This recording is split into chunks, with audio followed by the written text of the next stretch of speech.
সম্মানিত উপস্থিতি মুসলিমেরা, আমরা আজকের জুমার দিনে যে বিষয় নিয়ে আলোচনা করতে যাচ্ছি সেটি আমাদের সকলের কাছেই পরিচিত এবং আমরা সকলেই এর সম্পর্কে কিছু কিছু অবগত। তারপরে একটি সামগ্রিক ধারণা এবং এর আনুষঙ্গিক বিষয় নিয়ে আলোচনা করার জন্য আমরা এখানে দণ্ডায়মান।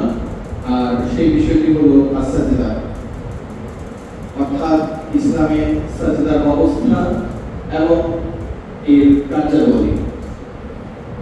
আমরা দেখে থাকি যে আল্লাহ তাআলা আমাদেরকে দুনিয়াতে পাঠিয়েছেন কেবলমাত্র তার ইবাদত করার জন্য। আর এই ইবাদত সমূহের মধ্যে গুরুত্বপূর্ণ ইবাদত হলো সালাত। আর এই সালাতের মধ্যে গুরুত্বপূর্ণ একটি অংশ হলো সাজদা। আমরা জানি যে আমরা টানা কয়েক সপ্তাহ যদি সালাতের গুরুত্ব নিয়ে আলোচনা করি, তারপরেও এর গুরুত্ব আলোচনা করে শেষ করা যাবে না। এটা এতটা বিস্তৃত বিষয়। কিন্তু এই সালাতের মধ্যে বা এই সালাতটাকে আমরা চার ভাগে ভাগ করতে পারি। এই সালাত মূলত চারটি অংশ নিয়ে গঠিত। কি কি সেই অংশ? প্রথমত দাঁড়ানো, দ্বিতীয়ত রুকু করা, তৃতীয়ত সাজদা করা এবং সর্বশেষ শেষ বৈঠক বা বসা। অর্থাৎ দাঁড়ানো, বসা সালাতের দুইটা অংশ, আর দুইটা কি? রুকু করা এবং সাজদা করা। এই প্রত্যেকটাই হলো আল্লাহ তাআলার প্রতি নিজের নমনীয়তাকে উপস্থাপন করা। আমরা যখন কারো কাছে যাই তখন বিভিন্ন ভাবে তার প্রতি আমরা নমনীয়তা প্রদর্শন করি, বিভিন্ন পদ্ধতিতে। কারো কাছে যাওয়ার পরে আমরা দাঁড়িয়ে থাকি, যে তার প্রতি সম্মান প্রদর্শন করার জন্য আমরা কি করি? দাঁড়িয়ে থাকি। তিনি এসেছেন, দাঁড়িয়ে থাকলাম, যতক্ষণ পর্যন্ত তিনি না বলছেন বসার জন্য ততক্ষণ বসবো না। আবার কিছু কিছু সময় আমরা বসে কাউকে সম্মান জানাই। কথার কথা, যেমন আপনারা এখানে বসে আছেন, এটা হলো আমার জন্য, আমি এটার ব্যাপারে সম্মান ফিল করি। এখন যদি কেউ ইচ্ছা করে দাঁড়িয়ে থাকে, সেটা আমার জন্য অসম্মান করে, কারণ তখন আমি মনে করবো যে তিনি আমাকে গুরুত্ব দিচ্ছেন না। তো কখনো কখনো আমরা দাঁড়িয়ে সম্মান জানাই, কখনো কখনো আমরা বসে সম্মান জানাই, আমাদের আনুগত্য প্রদর্শন করি। আর কখনো কখনো আমরা রুকু করার মাধ্যমে সম্মান জানাই। এটা যদি আমি আরো বিস্তারিত করি, যেমন ধরুন যে আপনি কারো কাছে গেলেন, লোকটা যদি অনেক উচ্চমানের হয়, অনেক উচ্চ পর্যায়ের হয়, ধরুন অনেক বড় কোনো নেতা অথবা অনেক বড় কোনো ব্যক্তি যাকে আপনি সম্মান জানান, অথবা আপনি চান না যে আপনার কোনো রকমের বিহেভিয়ারে আচরণে ওই লোকটা কষ্ট হয়, তখন আপনি সাধারণত কি হন? আপনি একটু কাঁচুমাচু হয়ে যান, একদম শরীর নেমে আসে, আপনার পিঠ পাকা হয়ে আসে, আপনার তার প্রতি অবনত হয়ে যায়। এটা হলো রুকুর একটা ধাপ।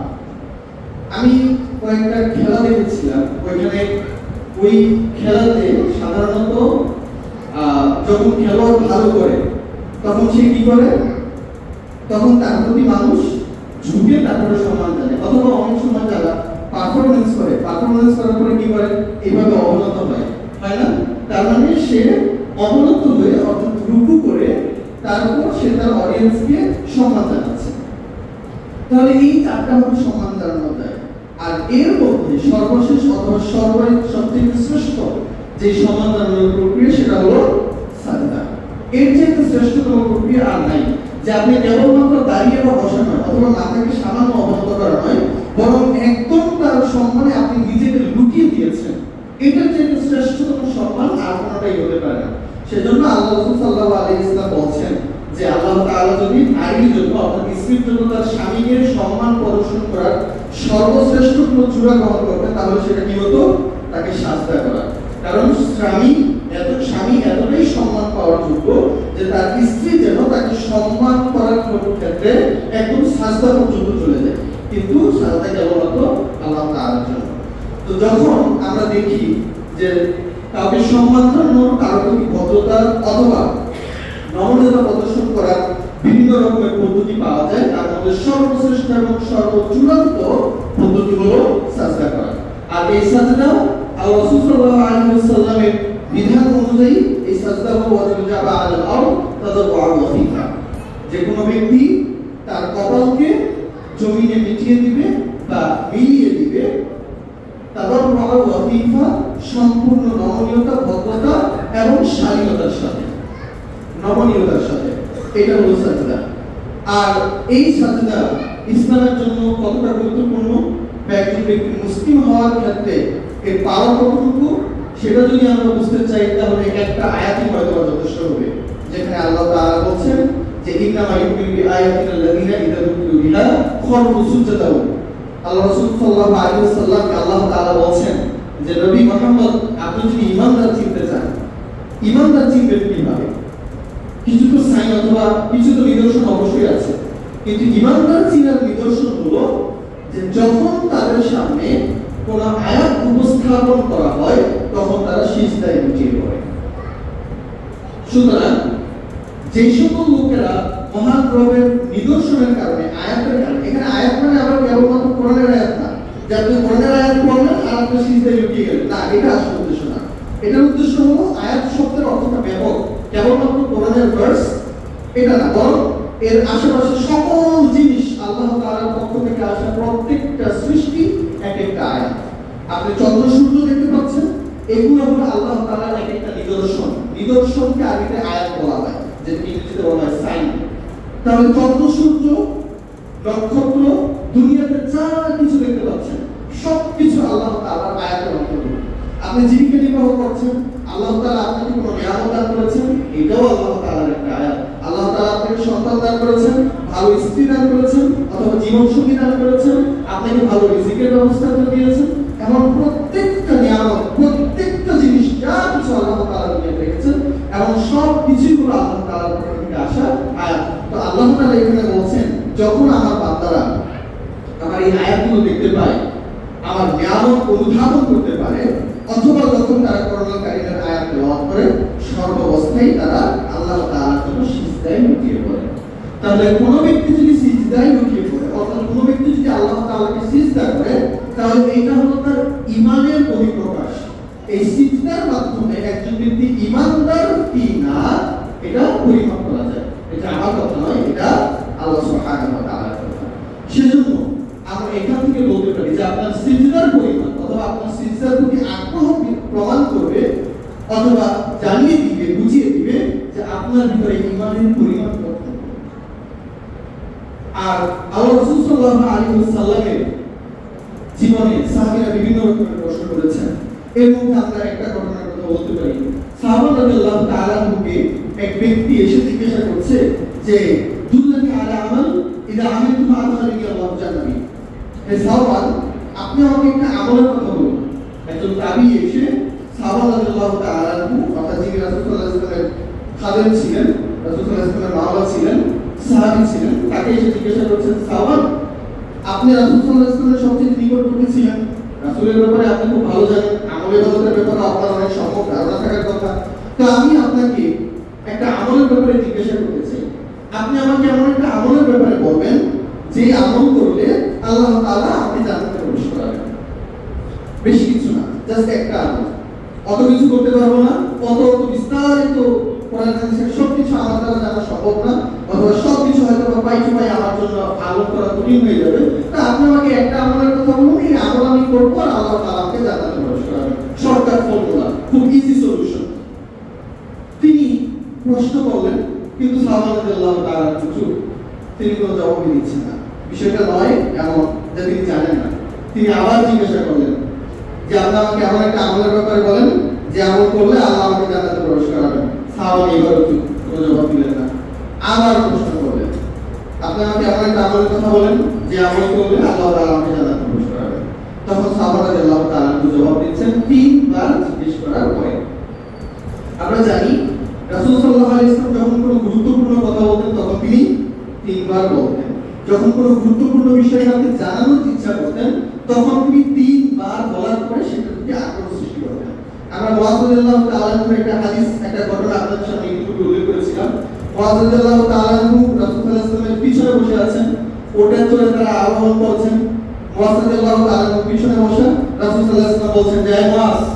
রাসূল সাল্লাল্লাহু আলাইহি ওয়াসাল্লামের জবাবে তিনি বললেন যে আপনি কাছে আলাই, হ্যালো রাসূল, আমি আপনার কাছে হাজির। রাসূল সাল্লাল্লাহু আলাইহি ওয়াসাল্লামের জবাব তিনি দিলেন, কিন্তু আবার বললেন, এই মুআয। আবার তিনি উত্তর দিলেন, আবার বললেন যে এই মুআয। আবার তিনি উত্তর দিলেন। এই বারবার প্রশ্ন করার উদ্দেশ্য কি? উদ্দেশ্য হলো যে আমি এই মুহূর্তে যেটা বলতে যাচ্ছি এটা কম গুরুত্বপূর্ণ না বেশি গুরুত্বপূর্ণ? বেশি গুরুত্বপূর্ণ। এই জন্য তিনি চাচ্ছেন যে কথাটা যে আমি বলবো সেজন্য সম্পূর্ণ শতভাগ গুরুত্ব এবং ফুল কনসেন্ট্রেশন মনোযোগের সাথে সে আমার কথাটা গ্রহণ করে।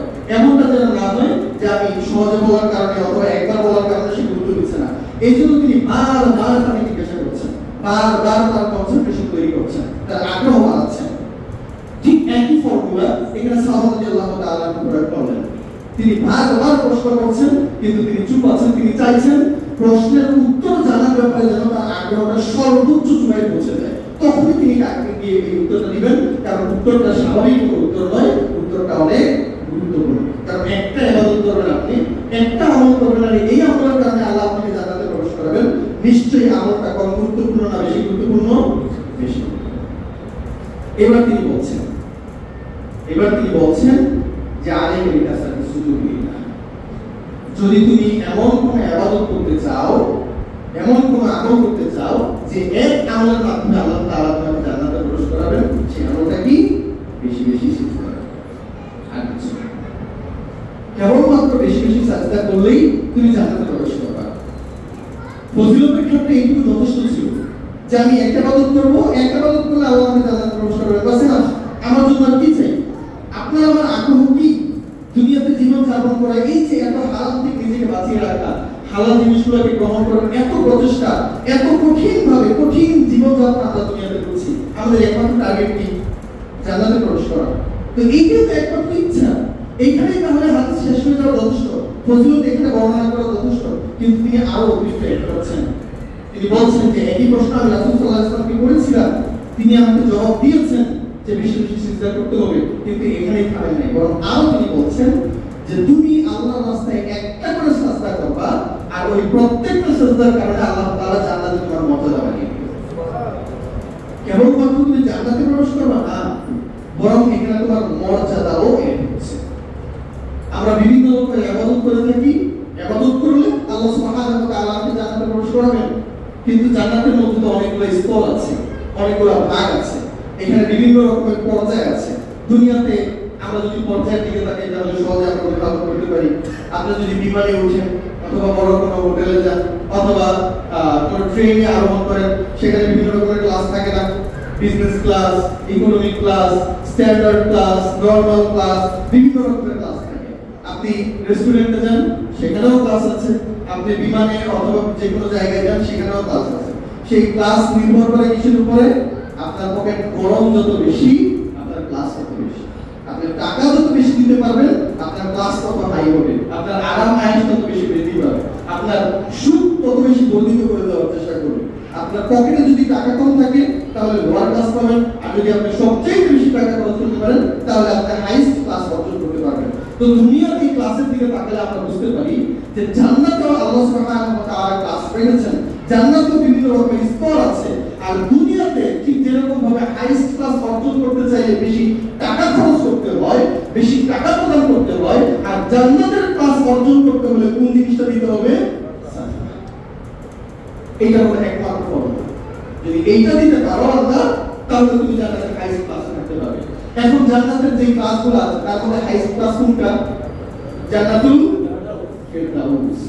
জান্নাতুল ফেরদাউসের মধ্যে আবার কিছু ক্লাস আছে। এইখানেও আরেকটা শ্রেষ্ঠতম জায়গা আছে, সেই জায়গার নাম কি? অনেকবার আমরা খুতবায় বলেছি এই জায়গার নাম, অনেকবার বলেছি, আজকে নতুন না। জান্নাতের সর্বশ্রেষ্ঠ জায়গা ফেরদাউসের মধ্যে শ্রেষ্ঠতম জায়গার নাম কি? না, কি সেটা? রাসূল সাল্লাল্লাহু আলাইহি ওয়াসাল্লাম সেই জায়গায় থাকবেন, একমাত্র বিশ্বনবী, আর কেউ না। সেই জায়গার নাম কি? আল ওয়াসিলা। মনে রাখবেন, জায়গার নাম কি? আল ওয়াসিলা। আমরা যখন দোয়া করি, আযানের পরে যে দোয়া করি, সেই দোয়ায় আমরা কি বলি? কি আছে শুরুতে? আল্লাহুম্মা রাব্বা হাযিহি দাওয়াতিত তাম্মা ওয়া সালাতিল কায়িমা আতি মুহাম্মাদানি ওয়াসিলাতান ওয়া ফাদিলা। হে আল্লাহ, তুমি মুহাম্মদ সাল্লাল্লাহু আলাইহি ওয়াসাল্লামকে ওয়াসিলা নামক জায়গা দান করো। তাহলে এই যে একটা ওয়াসিলা, এই ওয়াসিলা হলো রাসূল সাল্লাল্লাহু আলাইহি ওয়াসাল্লামের জন্য একটা জায়গা, এবং এটা হলো জান্নাতের শ্রেষ্ঠতম জায়গা। তো সেই জায়গায় যদি আপনি যেতে চান, অথবা রাসূল সাল্লাল্লাহু আলাইহি ওয়াসাল্লাম সেই জায়গায় কেন যাবেন? কেবলমাত্র তার বেশি বেশি সাজদা করার কারণে। এইটাকে কেন্দ্র করে আবার আরেকটা ছোট ঘটনা আছে। ঘটনা হলো যে রবিআ বিন কাব আল-আসলামি নামে একজন সাহাবী, তিনি মসজিদের আহলুস সুফার অন্তর্ভুক্ত ছিলেন। রাসূল সাল্লাল্লাহু আলাইহি ওয়াসাল্লামের সাথে থাকতেন, রাসূল সাল্লাল্লাহু আলাইহি ওয়াসাল্লাম টুকটাক খেদমত করতেন। তো রাসূল সাল্লাল্লাহু আলাইহি ওয়াসাল্লামকে একদিন তিনি খেদমত করলেন এক রাতে, তিনি বলছেন যে আজ তুমি ওযুই ওয়া হাজারিহি, আমি রাসূল সাল্লাল্লাহু আলাইহি ওয়াসাল্লামের সাথে এক রাত কাটালাম। সেই সময়টাতে তার কাটালেন কিভাবে? সাধারণত তিনি হচ্ছে তাহাজ্জুদের সালাত আদায় করবেন। তো রাসূল সাল্লাল্লাহু আলাইহি ওয়াসাল্লামের সাথে তিনি সারা রাত তাহাজ্জুদের সালাত আদায় করেছেন এবং তার পাশাপাশি তিনি বিশ্বনবীর খেদমত করেছেন। অর্থাৎ তার ওযুর পানির প্রয়োজন হলে তিনি সেই ওযুর পানি নিয়ে দিয়েছেন, তারপরে আনুষঙ্গিক যদি কোনো প্রয়োজন হয়েছে তাহলে তিনি সেগুলোকে মিটিয়ে দিয়েছেন।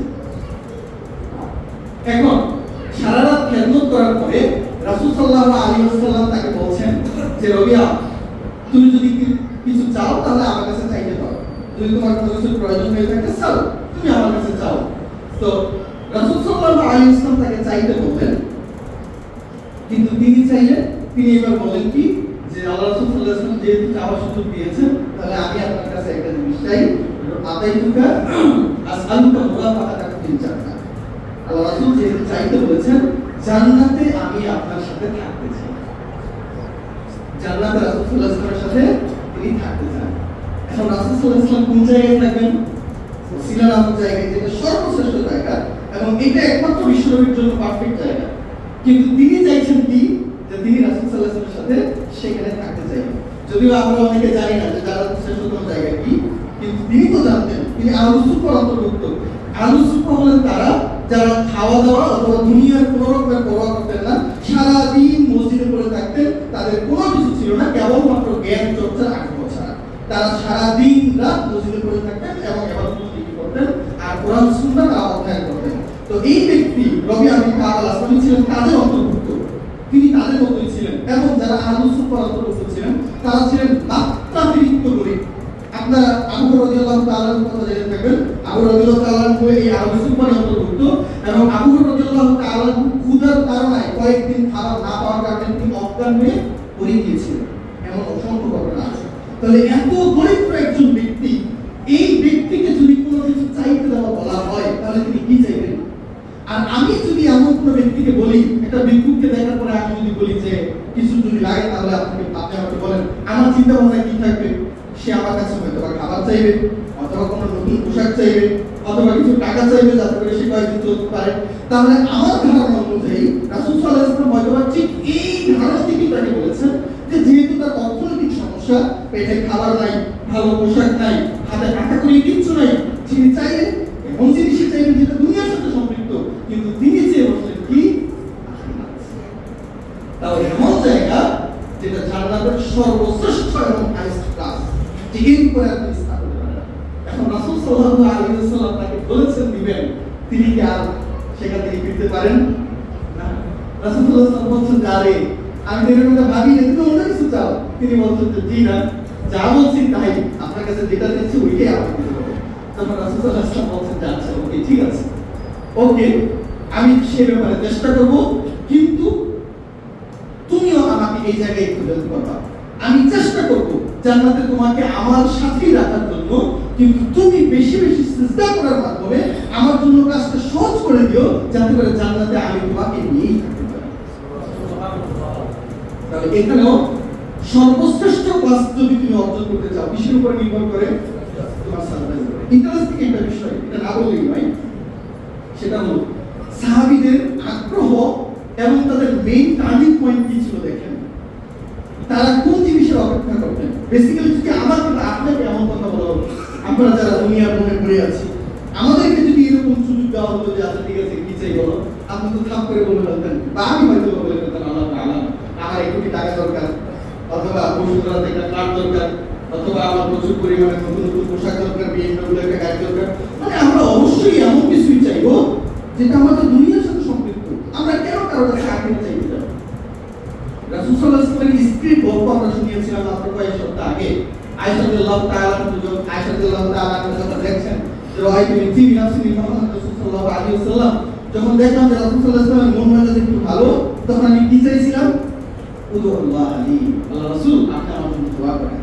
সাধারণত আমাদের মায়েরা, আমাদের স্ত্রীরা যখন স্বামীর মুখটা একটু ভালো দেখে তখন কি চান?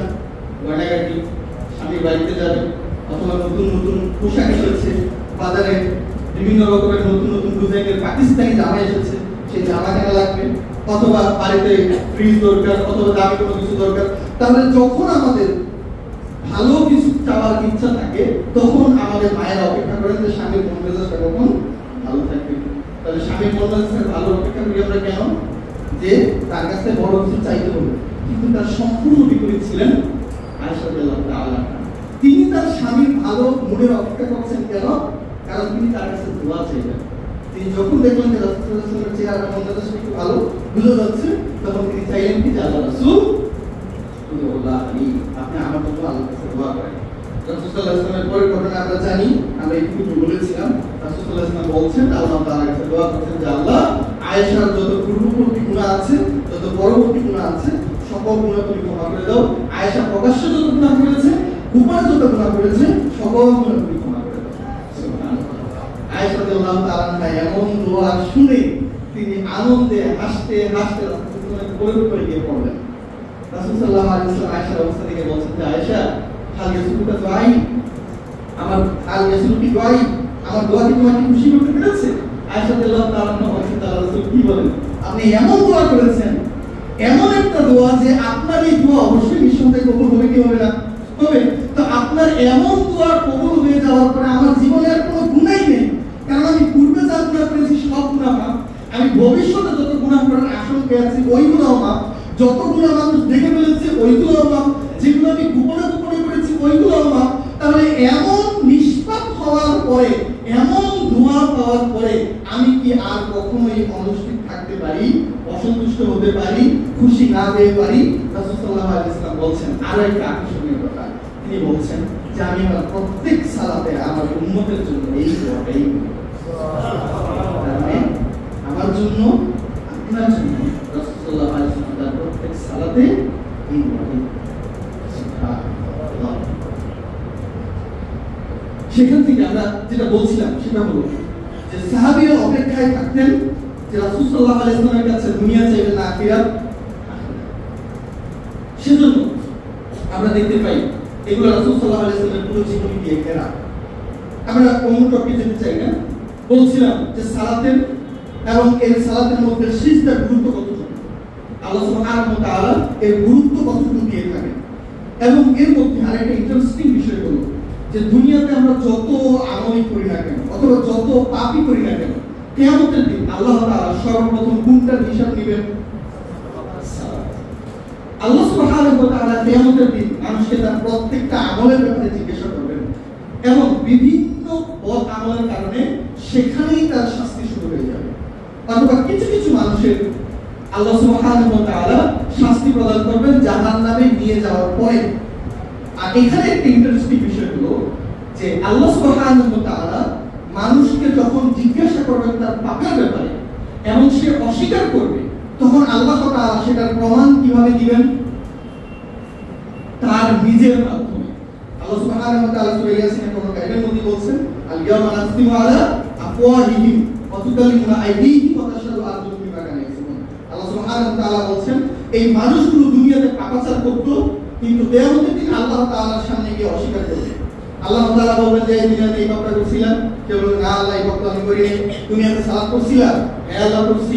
দুনিয়াতে মানুষের উপর অত্যাচার করো নাই, না আল্লাহ মানুষের উপর অত্যাচার করি নাই, সবসময় ভালো ছিলাম, হ্যাঁ ভালো ছিলাম। দুনিয়াতে তো বদামল করছেই করছে, কিয়ামতের দিনও তার বদামল থেকে সে বেরোতে পারবে না। দুনিয়াতেও মিথ্যা কথায় লিপ্ত ছিল, আখিরাতে আল্লাহর সামনে দাঁড়িয়েও মিথ্যা কথা বলা শুরু করবে। তো আল্লাহ সুবহানাহু ওয়া তাআলা এই ধরনের ব্যক্তিদেরকে ব্যাপারে কি করবেন? নাখতিমু আলা আফওয়াহিহিম, আল্লাহ তাআলা তাদের মুখের মধ্যে মোহর মেরে দিবেন। মোহর মেরে দেওয়ার পরে তার হাত পা তার দেহের অন্যান্য অঙ্গ প্রত্যঙ্গের মাধ্যমে তার সাক্ষী গ্রহণ করাবেন। তাহলে যদি কোনো বান্দা কিয়ামতের দিনে কোনো ইবাদত অথবা কোনো বদ আমলকে সে অস্বীকার করে, আল্লাহ তাআলা তার মাধ্যমেই তার প্রমাণ বহন করাবেন, একমাত্র সাজদা ছাড়া। দুনিয়াতে কোনো ব্যক্তি যদি সাজদা না করে থাকে, আল্লাহ তাআলা তো অবশ্যই কিয়ামতের দিন তাকে জিজ্ঞাসা করবেন যে তুমি কি দুনিয়াতে সিজদা করেছিলা? এই বদ লোকগুলো আল্লাহ তাআলার সামনেই মিথ্যাচার করবে যে হ্যাঁ আল্লাহ দুনিয়াতে সিজদা করেছিলাম। এই পর্যায়ে এসে আল্লাহ তাআলা তার মুখে মোহর মারবেন না, তার হাত পা দিয়ে প্রকাশ করাবেন না যে আল্লাহ এই লোকটা সাজদা করে নাই, এরকমটা করবেন না। আল্লাহ তাআলা এখানে ভিন্ন পদ্ধতি গ্রহণ করেন। আল্লাহ তাআলা বলেন যে আচ্ছা ওকে, তুমি যেহেতু দুনিয়াতে সিজদা করেছো বলে তুমি দাবি করছো, তো এক কাজ করো, তুমি যেহেতু দুনিয়াতে সিজদা করেছিলে তার মানে তুমি জানো কিভাবে সিজদা করতে হয়, you know all about it, তোমার সম্পূর্ণ ধারণা আছে যে কিভাবে সিজদা প্রয়োগ করতে হয়। তো এক কাজ করে দেখাও, যেহেতু তুমি দুনিয়াতে সিজদা করেছিলে, তুমি আমার সামনে একটু সিজদার ট্রায়াল দিয়ে দেখাও যে কিভাবে দুনিয়াতে সিজদা করেছিলে, কিভাবে সিজদা করতে হয় একটু দেখিয়ে দাও। তখন আল্লাহ সুবহানাহু ওয়া তাআলা ইয়াওমা ইয়াকশিফু আন সাআতিন ওয়া ইউদআউনা ইলা সুজুদি ফালা ইয়াসতাতিউন, আল্লাহ সুবহানাহু ওয়া তাআলা তার নারী উপস্থাপন করে দিবেন, উন্মোচন করে দিবেন, উন্মোচন করে দেওয়ার পরে তাদের বলবেন যে আসো, তোমরা যারা দাবি করছো যে তোমরা দুনিয়াতে আল্লাহ তাআলা সিজদা করেছিলে, এবার সিজদা করে তারপর প্রমাণ করে দেখাও। কিন্তু তারা কি সিজদা করতে পারবে? তাহলে সেখান থেকে আমরা সিজদার গুরুত্ব অনুধাবন করতে পারি যে সকল বদ আমলের ব্যাপারে আল্লাহ তাআলা আপনার কাছ থেকে প্রমাণ দিবেন আপনার হাত পায়ের মাধ্যমে, কিন্তু কিয়ামতের দিন আল্লাহ তাআলা আপনার সিজদা না করলে এর প্রমাণ দিবেন আপনার নিজের মাধ্যমে অপমান করে। এটা প্রমাণ করে দেখাবেন, সকলের সামনে এটা উপস্থাপন করাবেন যে আপনি কত বড় মিথ্যাবাদী। আল্লাহ সুবহানাহু ওয়া তাআলা আমাদেরকে এমন বাঁচাতে রক্ষা করুন। আল্লাহুম্মা আমিন। সম্মানিত মুসলিমরা, সেজন্য সাজদার চাইতে গুরুত্বপূর্ণ ইবাদত, সাজদার চাইতে গুরুত্বপূর্ণ বিষয় কোনটা হতে পারেই না। আল্লাহ রাসূল সাল্লাল্লাহু আলাইহি ওয়াসাল্লাম আল্লাহ সুবহানাহু ওয়া তাআলা বলেন ওয়াসজুদ ওয়াকতারিব, তুমি সিজদা করো আর তুমি আল্লাহ তাআলার নিকটবর্তী হও। খুব শর্টকাট ফর্মুলা, যা সিজদা করবা আর আল্লাহ তাআলার নিকটবর্তী হবা। যত বেশি সিজদা করতে পারবা আল্লাহ তাআলা তত বেশি নিকটবর্তী হতে পারবা। সুতরাং যদি তুমি আল্লাহ তাআলার সবচেয়ে নিকটে যেতে চাও তাহলে তুমি যেন সবচেয়ে বেশি সিজদা করতে পারো। আর আল্লাহ সাল্লাল্লাহু আলাইহি ওয়াসাল্লাম মূলত বলেন যে আকরাবু মা ইয়াকুনু আবদু মিন রাব্বিহি ইযা কানা সাজিদান। আল্লাহ বিশ্বনবী বলেন যে একজন বান্দা আল্লাহ তাআলার সবচেয়ে নিকটবর্তী কখন হতে পারে? যখন সেই বান্দা সাজদারত অবস্থায় থাকে। যখন আপনি সাজদারত অবস্থায় আছেন ওই সময়টাতে আপনি আল্লাহ তাআলার সবচেয়ে বেশি নিকটবর্তী। সেজন্য রাসূল সাল্লাল্লাহু আলাইহি ওয়াসাল্লাম বলেছেন যে ওই সময়টাতে তুমি আল্লাহ তাআলার সবচেয়ে নিকটে থাকো, তো এক কাজ করো, যত বেশি সম্ভব তুমি এটাতে দোয়া করতে থাকো, দোয়া করতে থাকো যত বেশি সম্ভব।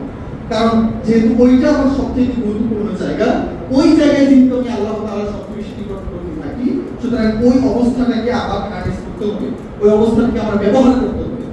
এবং সেটা ব্যবহার করবো আমি কি দিয়ে? এইবার এই জায়গায় তুমি যত কিছু পারো তুমি চাইতে থাকো, যত কিছু পারো। এবার এখানে যদি তোমার জান্নাত চাইতে হয় জান্নাত চাও, যদি তোমার দুনিয়াও চাইতে হয় তুমি কোথায় চাইবা? সাজদাতে গিয়ে চাও। যদি তোমার দুনিয়াও প্রয়োজন হয় তাহলে সাজদাতে গিয়ে চাও। কিন্তু দুইটার মধ্যে তোমার পার্থক্য করা জরুরি যে কোনটা তোমার জন্য সবচেয়ে বেশি ইম্পর্টেন্ট। দুনিয়া মানুষের জন্য প্রয়োজন আছে অবশ্যই, কিন্তু তোমার আখিরাতের চাইতে বেশি নয়। এবং সেটা বুঝতে হবে তোমাকে তোমার স্বাভাবিক বিবেক দিয়ে, তোমার অনুমতি দিয়ে এবং ইসলামিক জ্ঞান অনুযায়ী যে কোনটা তোমার জন্য বেশি জরুরি। একটা গল্প আপনাদের জানার কথা আমি শুনেছিলাম যে একজন স্যার তার এক ছাত্রকে বলছেন যে বাবা, যদি তোমাকে দুইটা অপশন দেওয়া হয়, একটাতে আছে জ্ঞান আরেকটাতে আছে টাকা, তুমি কোনটা নিবা? ছাত্র বলছে কোনটা নিবে? স্যার আমার টাকা প্রয়োজন। তখন স্যার বলছেন যে যদি এই অপশন আমাকে কোনোদিন দেওয়া হতো তাহলে আমি টাকা না নিয়ে জ্ঞানটাই গ্রহণ করতাম। তখন ছাত্র বলছে যে আসলে স্যার যার যেটার প্রয়োজন, আপনার জ্ঞানের প্রয়োজন আপনি জ্ঞান নিবেন, আমার তো জ্ঞানের প্রয়োজন নাই, সুতরাং আমার টাকা যেহেতু প্রয়োজন আমি টাকাই নিব। তখন স্যার বলছেন যে এটা আসলে নির্ভর করে কিসের উপরে? তোমার জ্ঞানের উপরে। তোমার কাছে এতটুকু পরিমাণ জ্ঞানও নাই যে টাকার চাইতে জ্ঞান বেশি গুরুত্বপূর্ণ, এইটুকু জ্ঞানও তোমার নাই, এবং এজন্যই তুমি এমন ডিসিশন নিচ্ছ যেটা তোমার জন্য ক্ষতিকারক। উদাহরণস্বরূপ, আপনি যদি একটা বানরের কাছে এক হালি কলা আর এক বান্ডেল টাকার নোট নিয়ে যান, সে কোনটা গ্রহণ করবে? কলা। তার মানে কি টাকার চাইতে কলা বেশি গুরুত্বপূর্ণ? না, বরং বানর এটা জানেই না যে সে এই এক বান্ডেল টাকা দিয়ে এক হালি কলা নয় বরং এমন কয়েক শ কলার বাগ ক্রয় করতে পারবে এবং সেটা দিয়ে সারা জীবন খেতে পারবে। সুতরাং কেউ এটা চুজ করছে কিনা অথবা কে কোনটা গ্রহণ করলো ওইটার উপরে আসলে নির্ভর করে না যে কোন জিনিসটা আসলেই গুরুত্বপূর্ণ, ওইটার উপরে নির্ভর করে যে আসলেই ওই জিনিসটা কতটুকু গুরুত্বপূর্ণ। জানি না আপনারা কতটুকু বুঝতে পেরেছেন এই জন্য, কিন্তু যদি আরো সহজে বলি তাহলে সেটা হলো যে আমার আপনার কাছে এতটুকু পরিমাণ জ্ঞানই নাই, আমি এই পরিমাণ জ্ঞানই অর্জন করতে পারি নাই যে আমার দুনিয়া এবং আখিরাতের মধ্যে কোনটা প্রধানত গ্রহণ করা উচিত, এইটুকু জ্ঞানই আমি অর্জন করতে পারি। এই জন্য সহজে একটা কথা বলে যে কি যে জানি না তাও জানি না, কোন জিনিসটা যে আমার জানা নাই এই জিনিসটাও আমি জানি না। এই জন্য মূর্খ লোক এবং জ্ঞানী লোকের মধ্যে এখান থেকে পার্থক্য করা যায়। এই জন্য জ্ঞানী লোকেরা সবসময় মনে করেন যে তার জ্ঞানের প্রয়োজন, আর মূর্খ লোকেরা মনে করে যে তার কোনো জ্ঞানের প্রয়োজনই নেই, কারণ সে অন্যের চাইতে অনেক বেশি জানে, সে অন্যের চাইতে অনেক বেশি জ্ঞানী। কারণ কি? কারণ হলো সে যে কি জানে না এইটাই সে জানে। জ্ঞানের যে কত রকমের প্রকার আছে সে এটাই জানে না। একজন ব্যক্তি যে লোকটা কেবলমাত্র একটা জিনিসের একটা ফ্যাকাল্টির একটা সংজ্ঞা মুক্ত করেছে, সে মনে করতে থাকে যে আমি মনে হয় সবকিছু জেনে গেছি, কিন্তু যতক্ষণ পর্যন্ত না সে জানতে পারছে তো এই ফ্যাকাল্টির মধ্যে আরো অসংখ্য প্রকার আছে, ততক্ষণ পর্যন্ত সে এটাই জানে না যে এখনো তার জানার অনেক কিছু বাকি আছে। সেজন্য সম্মানিত উপস্থিতি, আমরা বলছিলাম যে আপনি আল্লাহ সুবহানাহু ওয়া তাআলার কাছে যখন আপনি সিজদায় লুটিয়ে পড়বেন, আপনি আল্লাহ তাআলার কাছে চাইবেন, নিঃসন্দেহে চাইবেন, আপনি দুনিয়াও চাইবেন, আপনি আখিরাতও চাইবেন। এর থেকে শ্রেষ্ঠতম পদ্ধতি আর কি হতে পারে? রব্বানা আতিনা ফিদ দুনিয়া হাসানাতাও ওয়া ফিল আখিরাতি হাসানাতাও ওয়া কিনা আযাবান নার। আমাদের যে সবচেয়ে গুরুত্বপূর্ণ একটা দিনের কথা আমরা বলেছিলাম, পুরো বছরের মধ্যে সবচেয়ে ইম্পর্টেন্ট দিন কোন দিন? সেটা আরাফার দিন। এই আরাফার দিনের একমাত্র দোয়া কি? একমাত্র দোয়া কি? রব্বানা আতিনা ফিদ দুনিয়া হাসানাতাও ওয়া ফিল আখিরাতি হাসানাতাও ওয়া কিনা আযাবান নার। আল্লাহ সুবহানাহু ওয়া তাআলা আপনাকে শিখিয়ে দিচ্ছেন যে আপনি কেবলমাত্র আখিরাত চাইবেন তা না, বরং আপনি দুনিয়াও চান, কিন্তু এমনটা যেন না হয় আপনি আখিরাতকে একদম ছেড়ে দিয়ে তারপর কেবলমাত্র দুনিয়া নিয়ে বসে আছেন। সম্মানিত মুসলিমরা, বলছিলাম যে আপনি সিজদাতে আল্লাহ তাআলার কাছে দোয়া করবেন, আপনি আখিরাতও চাইবেন, আপনি দুনিয়াও চাইবেন, কিন্তু আমরা যেন দুনিয়াকে আখিরাতের উপরে প্রাধান্য না দিই। এখন এখানে সংক্ষিপ্ত একটা কথা না বললেই নয়, সেটা হলো যে আপনি আল্লাহ তাআলার কাছে যদি চান, দুনিয়া চান, তাহলে কিভাবে চাইবেন? আখিরাত চাওয়ার ক্ষেত্রে অনেকগুলো দোয়া আছে। আমরা যদি জান্নাত চাই তাহলে জান্নাত চাওয়ার জন্য দোয়া আছে। আখিরাত মুখী সকল রকমের দোয়া নির্দিষ্ট করে দেওয়া আছে। কিন্তু দুনিয়াতে আপনার সন্তান দরকার, আপনার অমুক জায়গায় আপনি টাকা ইনভেস্ট করেছেন, ওই জায়গাটা যেন লস না হয়, ওখান থেকে যেন আপনি লাভ পান। আপনি এক জায়গায় চাকরির পরীক্ষা দিয়েছেন, ওই জায়গা থেকে যেন আপনি ফেল না করেন, পাস হয়। তো এরকম পার্সেপচুয়াল অথবা কি বলবো, যে নির্দিষ্ট কোনো বিষয়ের উপরে তো আলাদা আলাদা করে দোয়া দেওয়া নেই। তো সেই নির্দিষ্ট জিনিস যদি আপনি চান তাহলে কিভাবে চাইবেন? এখন এই ক্ষেত্রে ওলামায়ে কেরামের মধ্যে কিছু মতপার্থক্য রয়েছে। আমি যদি বিস্তারিত না গিয়ে খুব সংক্ষেপে বলি, কেউ কেউ বলছেন যে রব্বানা আতিনা ফিদ দুনিয়া হাসানা, যখন আপনি আল্লাহ তাআলার কাছে হাসানা চাইবেন, আপনি মনে মনে কামনা করবেন যে আপনি দুনিয়ার ওই জিনিসটা চান। এখন কেউ কেউ বলছেন, যেটা আমার কাছে সবচেয়ে বেশি প্রেফারেবল মনে হয়, মানে আমি সবচেয়ে বেশি যেটাকে প্রাধান্য দিই, সেটা হলো যে আপনি আল্লাহ তাআলার কাছে আপনার নিজের ভাষায়ও আল্লাহ তাআলার কাছে দোয়া চাইতে পারবেন। এখন সেটাকে আরবিতে হবে নাকি বাংলায়? আপনার মাতৃভাষায়। যদি আপনি দোয়া করেন তাহলে সেটা নিঃসন্দেহে আরবিতে। আপনি যদি আরবি কোনো দোয়া করেন, যেটা রাসূল সাল্লাল্লাহু আলাইহি ওয়াসাল্লাম শিখিয়েছেন, সেটা কোনো পরিবর্তন ছাড়া আপনি ওই দোয়া করলে অবশ্যই নিঃসন্দেহে আপনি আরবিতেই পড়বেন। কিন্তু যদি আপনি কোনো কিছু আপনার নিজের জন্য আলাদাভাবে স্পেসিফিক্যালি চাইতে চান, তাহলে সেক্ষেত্রে আপনি আপনার নিজের ভাষাতেই আল্লাহ তাআলার কাছে চাইতে পারবেন। আশা করি এতে কোনো সমস্যা নেই। সুতরাং আপনার নিজের মনের যে আবেগ, এই আবেগ আপনি যদি প্রকাশ করতে চান, আপনি অন্য ভাষায় ওই দোয়া মুখস্থ করে আবেগ প্রকাশ করতে পারবেন?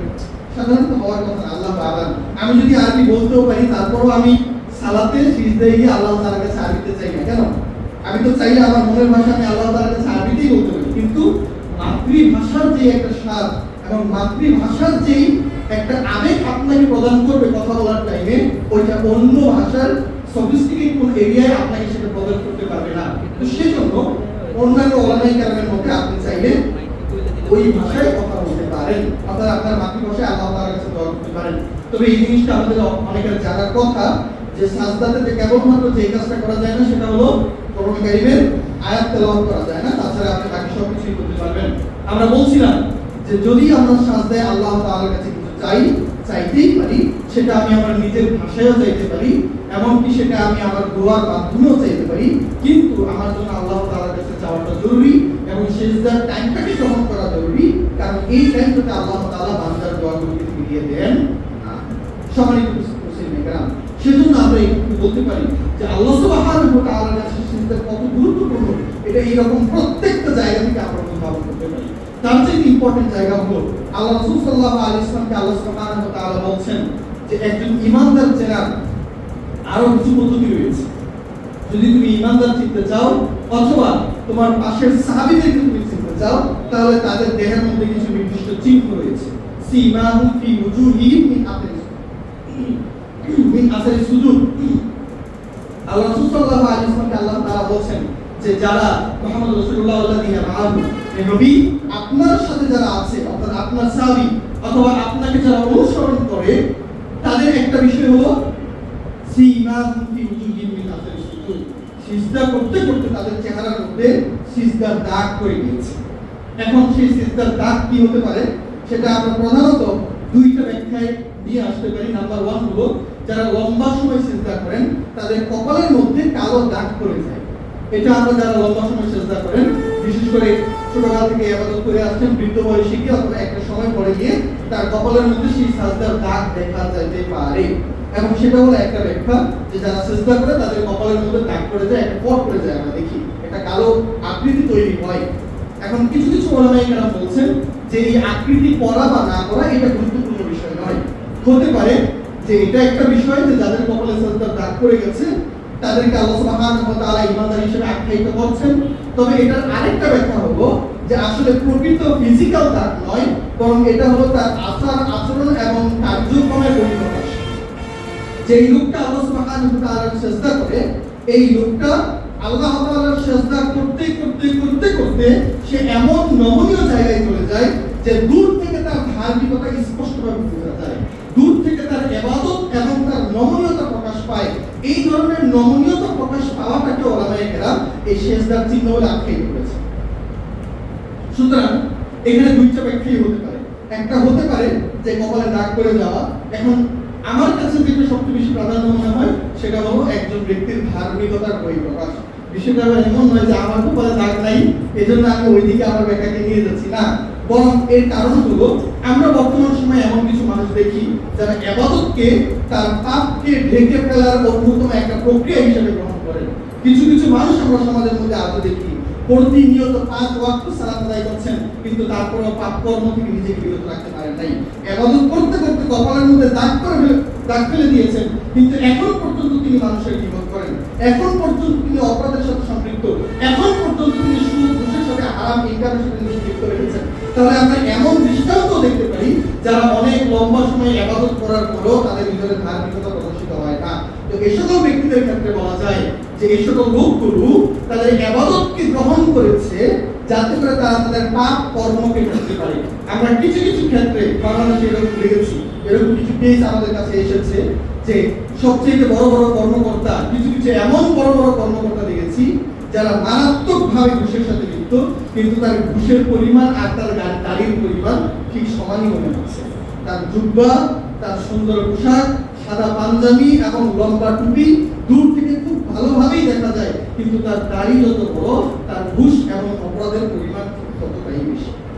তো আমরা এখান থেকে বলতে পারি যে কিছু কিছু ক্ষেত্রে এরকমটা হতে পারে যে লোকটা ইবাদত করছেন এবং তার কপালে দাগ পড়ে গেছে, এই দাগ সত্যিকার অর্থে তার ধার্মিকতার প্রমাণ গ্রহণ করে, অথবা এমনটাও হতে পারে যে যেই লোক সত্যিকার অর্থে আল্লাহর জন্য সাজদা করবে, তার এই সাজদার কারণে আল্লাহ সুবহানাহু ওয়া তাআলা তার জীবনকে এমনভাবে পরিবর্তন করবেন যে তার ধার্মিকতা এবং নমনীয়তা বাহির থেকে স্পষ্টভাবে অনুমান করা যাবে। এবং এইটাই হলো আসারুস সুজুদ অর্থাৎ সিজদার চিহ্নের অন্যতম একটি ব্যাখ্যা। সম্মানিত মুসলিম কিরাম, সেজন্য আমরা এখান থেকে উদাহরণ করতে পারি যে সাজদা আমরা করব সত্য, কিন্তু কেবলমাত্র আল্লাহ তাআলার জন্যই আমার এই সাজদা হতে হবে। আমি যেন অন্য কোনো দিকে, অন্য কোনো উদ্দেশ্যে, অন্য কোনো অভিমুখে আমি আমার সাজদাকে না পাঠাই। কেবলমাত্র যেন আমি আল্লাহ তাআলার জন্যই সাজদা করতে পারি এবং বেশি বেশি সাজদা করতে পারি। আল্লাহ সুবহানাহু ওয়া তাআলা আমাদের সকলকে সেই দান